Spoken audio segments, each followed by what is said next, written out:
अस्सलाम वालेकुम फ्रेंड्स मैं हूं उस्मान अशरफ और आप देख रहे हैं बिज़नेस आइडियाज़ उर्दू। अभी मैं इस्लामाबाद में मौजूद हूं मोहम्मद मुकर्रम भाई के पास, जिनसे हम पहले भी एक वीडियो शूट कर चुके, जिनमें हमने मुख्तलिफ़ अक़साम के खरगोश देखे, उनकी कीमतों के बारे में जाना। आज की इस वीडियो में हम बात करेंगे इनकी खुराक के हवाले से कि इनकी खुराक क्या है और इनको बीमारियां कौन कौन सी लग सकती हैं और उनके इलाज क्या क्या हैं। आपसे की जाती है रिक्वेस्ट कि वीडियो लास्ट तक देखें और चैनल को कर लें सब्सक्राइब, ताकि नेक्स्ट आने वाली वीडियोस आप तक पहुंचते रहें। अस्सलाम वालेकुम। वालेकुम अस्सलाम। क्या हाल है भाई? शुक्र अल्लाह का। लोकेशन बता दीजिएगा अगर कोई विज़िट करना चाहे farm. Rawalpindi 6 road metro terminal के पास आके कोई भी कॉल कर ले, पिक कर लेंगे हम उन्हें।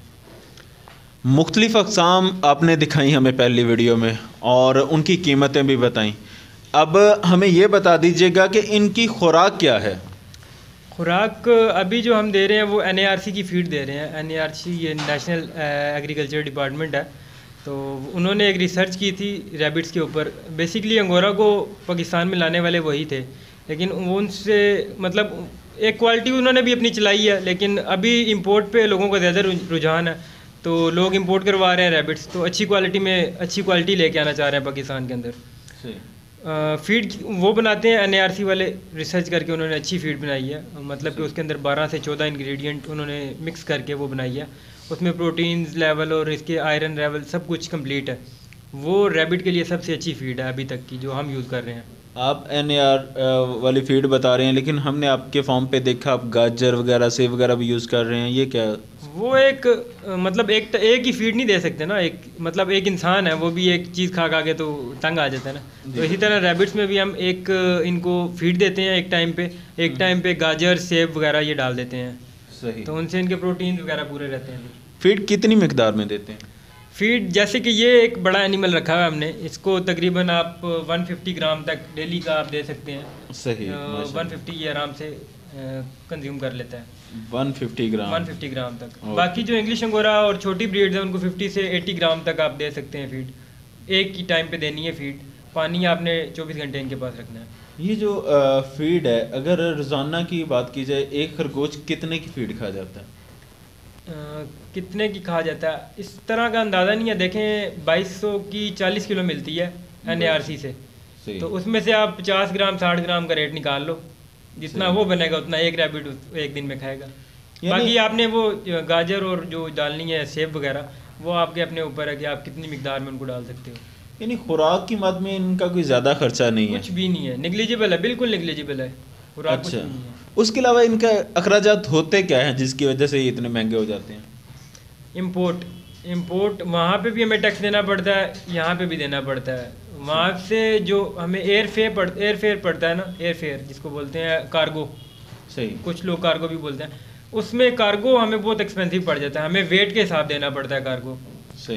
किलो के हिसाब से। और यहाँ एयरपोर्ट पे, पाकिस्तान एयरपोर्ट पे भी हमें एक पीस के हिसाब से कुछ पैसे देने पड़ते हैं। मतलब वो भी हज़ारों में ही है, लेकिन देने पड़ते हैं। ये NAR जो आपने फीड बताई, अगर कोई मतलब देहात में रह रहा है, वो नहीं हासिल कर पा रहा, तो फिर सिंपल जो ये घास वगैरह, वो घास वगैरह दे सकते हैं आप। घास पे पाल सकते हैं। कुछ लोग गंदम पे भी कर रहे हैं, इसको पाल रहे हैं, गंदम और दलिया वगैरह बना के। वैसे कौन कौन सी चीज़ें ये खा लेता है? हर चीज़ ही खा लेता है रैबिट, लेकिन आपने खुद इसको केयर करनी पड़ती है। बीज वाले कोई भी फ्रूट नहीं देना, बीज ये कंज्यूम नहीं कर सकते, उससे इनको मोशन वगैरह लग सकते हैं, पेट ख़राब हो सकता है, गैस हो सकती है। उसके अलावा कोई ज़्यादा प्रोटीन वाली चीज़ें नहीं देनी जिसमें आयरन ज़्यादा हो, जैसे कि पालक। आप बच्चों को पालक नहीं दे सकते, रैबिट के मोशन लग जाते हैं। चलिए, खुराक के हवाले से हमने बात की, अब हम थोड़ी सी बात कर लेते हैं इसकी शेड डिज़ाइन के हवाले से कि अगर कोई रैबिट फार्मिंग करना चाह रहा है तो उसको शेड किस तरह का तैयार करना चाहिए? देखें, एक तो क्लोज शेड होना चाहिए। मुर्गियों की तरह ओपन नहीं आप रख सकते इसको, क्योंकि रैबिट्स को आपने जहाँ पे आपने अगर ब्रीडिंग सेटअप, जैसे हमारा रूम के अंदर ब्रीडिंग सेटअप है, हम इसको बंद कर देते हैं पर्दा लगा के, क्योंकि अंदर ब्रीड हो रही है, फीमेल बनीज मतलब डिलीवर कर रही हैं। वो छोटे होते हैं बनीज, उनको सर्दी लग जाती है। आपका जब ओपन शेड होगा तो आप उसको कंट्रोल नहीं कर सकते टेम्परेचर को। आपको टेम्परेचर ब्रीडिंग सेटअप के लिए कंट्रोल रखना पड़ता है। जैसे 15-16 आपको बहुत अच्छा टेम्परेचर है ब्रीडिंग सेटअप के लिए।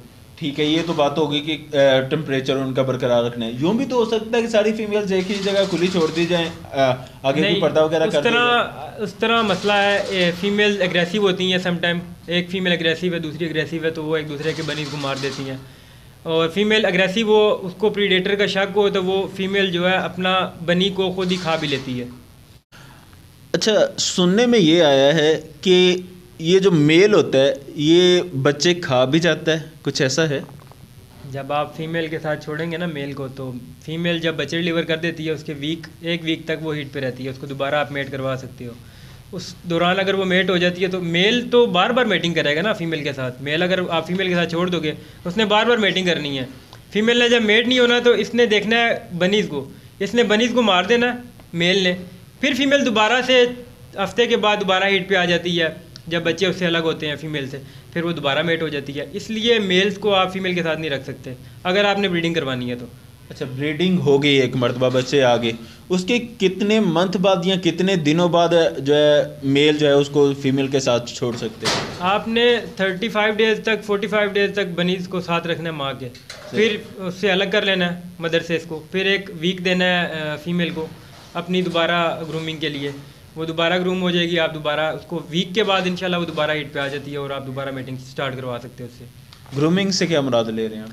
ग्रूमिंग से मुराद ये ले रहे हैं कि वो उसकी बालों की ग्रोथ दोबारा से आ जाती है। जो उसके बाल उसने नीचे से पिंच किए होते हैं, इसने सारे बाल नीचे से जो इनके निपल्स होते हैं ना उसके आसपास से फीमेल सारे बाल क्लियर करती है अपने।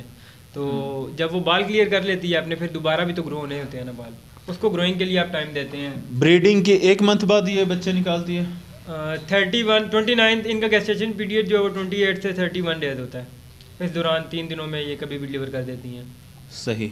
अच्छा, इनकी बीमारियों के हवाले से बताइएगा कि बीमारियां कौन कौन सी लग सकती हैं? इनको स्केबिस की बीमारी जो पॉपुलर है वो लगती है और मोशन की है, बस इसके अलावा कोई बीमारी नहीं है। मोशन में ये है कि आपकी वजह से लगते हैं उनको मोशन, जब आप उनको खुराक जो है वो बेतरतीबी जिसको बोलते हैं वो दे सकते हैं। आप किसी को आपने रूटीन नहीं रखी हुई एनिमल की, इस वजह से। सही।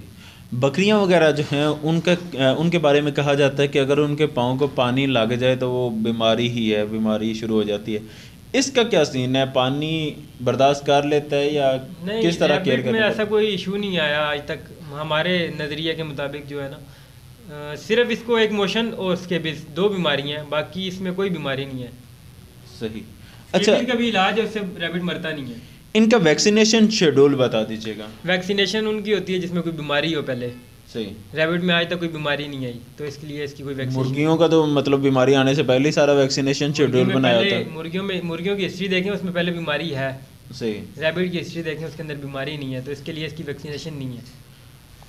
यहाँ पे आपके मेडिसिन का मंथली खर्च कितना होता है वैसे? हमारा ज़्यादा है क्योंकि हम मेडिसिन बाहर से मंगवाते हैं। हम पाकिस्तान में रैबिट की कोई मेडिसिन मौजूद नहीं है, तो इसलिए हम यहाँ पे मुर्गियों की, भैंसों की, गायों की इसकी क्वांटिटी में, जिस क्वांटिटी में रैबिट को देनी होती है उसमें मौजूद नहीं है, तो हम इंडोनेशिया से इंपोर्ट करते हैं मेडिसिन भी। जब इसकी बीमारी ही नहीं है तो आप मेडिसिन क्यों इंपोर्ट करते हैं? इसको जो मोशन लगते हैं उसका इलाज करने के लिए इसकी जो मेडिसिन है, रिबंग नाम है उसका मेडिसिन का, ख़त्म हो गई अभी तो खैर।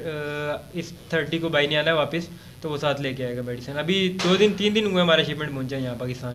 एक शिपमेंट में आप कितने रैबिट्स मंगवा लेते हैं? अभी ये हमारा ऑलमोस्ट पाकिस्तान का सबसे बड़ा शिपमेंट आया है पाकिस्तान के हिस्ट्री का। 202 रैबिट्स अभी आए हैं हमारे इंपोर्ट होके पाकिस्तान के अंदर।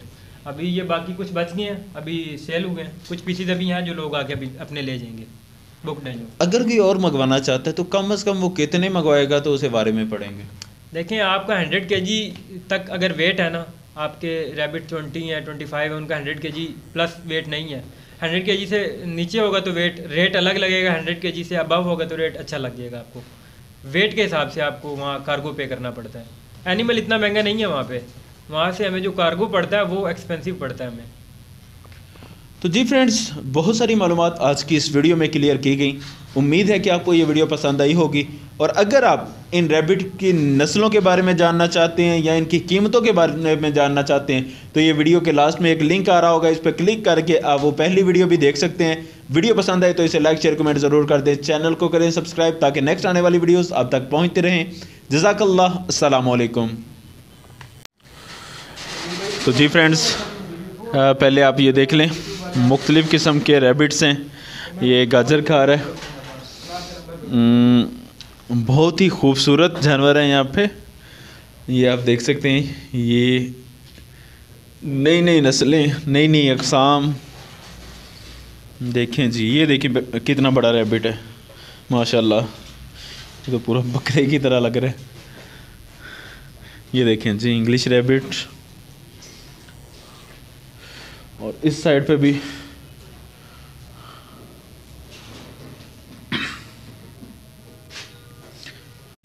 ये देखें फॉर्म कितना बड़ा है माशाल्लाह। इस साइड पे आगे भी हैं रैबिट्स, ये यहाँ पे भी हैं जी।